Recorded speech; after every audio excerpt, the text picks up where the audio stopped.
अस्सलामु अलैकुम वरहमतुल्लाहि वबरकातुहू। अस्सलातु वस्सलामु अलैका या रसूलुल्लाह व अला आलिका व अस्हाबिका सय्यदी या हबीबल्लाह। पाकिस्तान में और पाकिस्तान से बाहर सुनने वालों के लिए हम दुआ गो हैं कि अल्लाह पाक आपकी रूहानी जिस्मानी अंदरूनी बैरूनी बीमारियां दूर फरमाए, आमीन। जी हाँ नाज़रीन, अल्लाह ताला से दुआ है कि अल्लाह ताला आपको सेहत कामिला अता फरमाए और अल्लाह आपकी तमाम हाजतें पूरी करे। आप के बच्चों को अल्लाह पाक नेक बनाए और जिनके माँ बाप ज़िंदा हैं अल्लाह पाक से दुआ है कि उनका साया आप पर कायम दायम रखे, और जिनके माँ बाप दुनिया से चले गए हैं हमारी दुआ है कि अल्लाह पाक उनको जन्नत अल फिरदौस में आला मकाम अता फरमाए।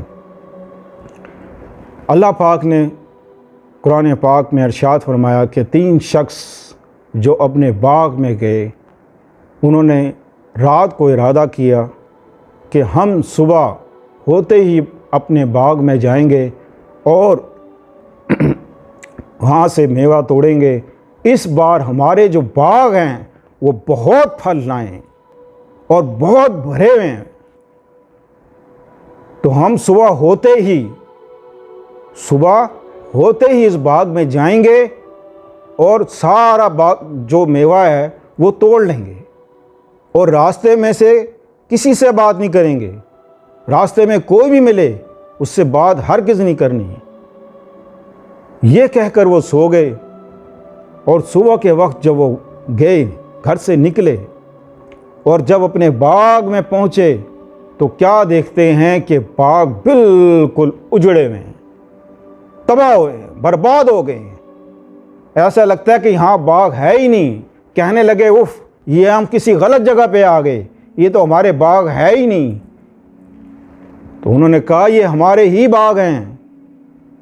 तो उनमें से एक कहने वाले ने कहा कि तुमने जब रात को इरादा बनाया था तो इंशाअल्लाह क्यों ना कहा, इंशाअल्लाह क्यों ना कहा।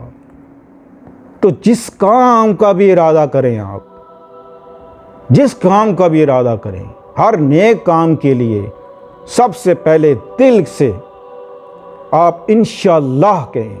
बाज़ लोग ज़ुबान से कह देते हैं इंशाअल्लाह करेंगे, तो अल्लाह दिलों के हाल जानता है।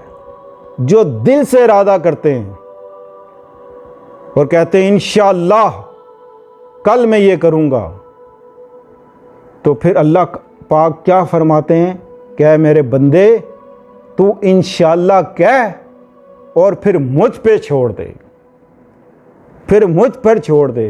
वक़फ़ा बिल्लाहि वकीला, मुझ पर छोड़ दे, मैं काफ़ी हूँ तेरे लिए। क्या मैं तेरे लिए काफ़ी नहीं? क्या मैं कमज़ोर हूँ? मुझ पर भरोसा कर। क्या जब तू बच्चा था तो हम तुझे खाना ना खिलाते थे? माँ के पेट में तुझे खाना ना दिया, तुझे जवानी ना दी, तुझे ज़ुबान ना दी, तेरी आंखें ना दी, तेरा दिल, तुझे दिल ना दिया, तुझे कान ना दिए जिनसे तू सुनता है, हाथ नहीं दिए जिससे तू काम करता है, और तुझे ही तो मैं सब कुछ दे रहा हूँ। ऐ बंदे, तू जो काम करने का फ़ैसला करे तो मुझ पे छोड़ दे। सुभान अल्लाह, सुभान अल्लाह। भला ये कौन कह सकता है? कौन कह सकता है? अल्लाह दावे से कह रहा है कि मेरे बंदे जब तू काम कर तो मुझ पर छोड़ दे, फिर देख काम कैसे होते हैं। आजकल हम जिस काम का इरादा करते हैं हकीकत में कि हम डामाडोल रहते हैं।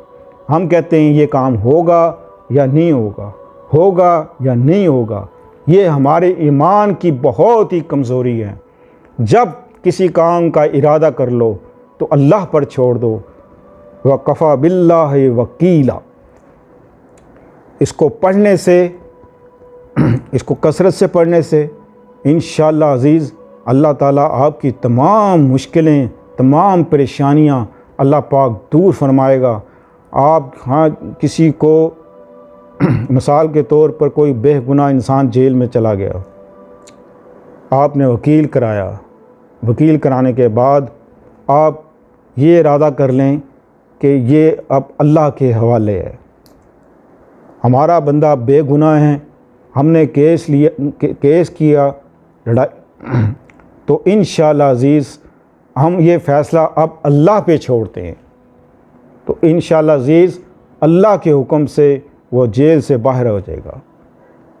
کوئی شخص کسی نے آپ کے پیسے ضبط کر کے بیٹھ گیا ہے، آپ کے مکان ضبط کر کے بیٹھ گیا ہے، کوئی زمین ضبط کر کے بیٹھ گیا ہے، تو آپ پڑھیں وَقَفَى بِاللَّهِ وَكِيلًا وَقَفَى بِاللَّهِ حَفِيظًا۔ اللہ انشاءاللہ عزیز اس کے پڑھنے سے آپ کی ساری مشکلیں آسان ہو جائیں گی، اور میں یہ دعوے سے کہتا ہوں، میرا اپنا ذاتی ایمان ہے، ذاتی ہونا بھی چاہیے، ہر مسلمان کا ہونا چاہیے، وہ ہمارا اللہ ہے، وہ ہمارا مولا ہے، وہ ہمارا مالک ہے، اسی نے دنیا میں ہمیں بھیجا اور بھیج کر کہا کہ میرے بندے کثرت سے میرا ذکر کرو، کثرت سے میرا ذکر کرو، اور جب کسی مشکل میں پھنس جاؤ تو اللہ کو یاد کرو، اور جب کسی کام کا ارادہ کرو تو اللہ پر چھوڑ دو، بے شک اللہ کافی ہے ہر کام کے لیے، پورے یقین کے ساتھ کہ اللہ کے علاوہ کوئی بھی کام نہیں کر سکتا، اللہ کے حکم کے بغیر ایک پتا بھی نہیں ہل سکتا، اللہ کے حکم کے بغیر سورج نکل نہیں سکتا، اللہ کے حکم کے بغیر سورج غروب ہو نہیں سکتا، جو سانس ایک دفعہ ہم نے لے لیا وہ دوبارہ آ نہیں سکتا، جو وقت گزر گیا ہے وہ وقت گزرا ہوا وقت پلٹ کے آ نہیں سکتا، اور جو دعا آپ نے کی ہے وہ قیامت تک رہے گی، وہ اس کو دنیا میں بھی آپ کو فائدہ ہوگا اور آخرت میں بھی فائدہ ہوگا۔ پھر آخرت میں اللہ پاک فرمائے گا یہ میرا وہ بندہ ہے جو ہر کام کا ارادہ کرتا تھا تو مجھ پہ چھوڑ دیتا تھا اور میں اس کا کام کرتا تھا۔ سبحان اللہ، سبحان اللہ۔ اپنے ایمان کو ایسا مضبوط کرو، غیبت اور جھوٹ ان سے دور ہو جاؤ، کیونکہ غیبت کرنے والا اور جھوٹ بولنے والا کی دعا قبول نہیں ہوتی، بے نمازی کی دعا قبول نہیں ہوتی، نہ بے نمازی کے حق میں دعا قبول ہوتی ہے۔ 5 وقت کی نماز پڑھیں، اول آخر درود شریف وَقَفَى بِاللَّهِ وَكِيلًا 70 بار پڑھیں، انشاءاللہ آپ کی ہر حاجت پوری ہوگی۔ تو ملتے ہیں اگلے پروگرام میں۔ السلام علیکم ورحمۃ اللہ وبرکاتہ۔